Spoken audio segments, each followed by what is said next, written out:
Before a single jet crossed the border, agents already inside Iran pressed the launch button. June 13, 2025, 3 a.m., 100 operatives were positioned across Iran, some just miles from Tehran. The order came.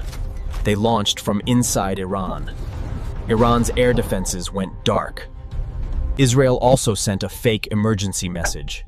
Iran's commanders rushed to a bunker for a meeting that did not exist. Mossad had mapped the bedroom of every nuclear scientist. Jets fired at those coordinates. All 11 were gone before sunrise.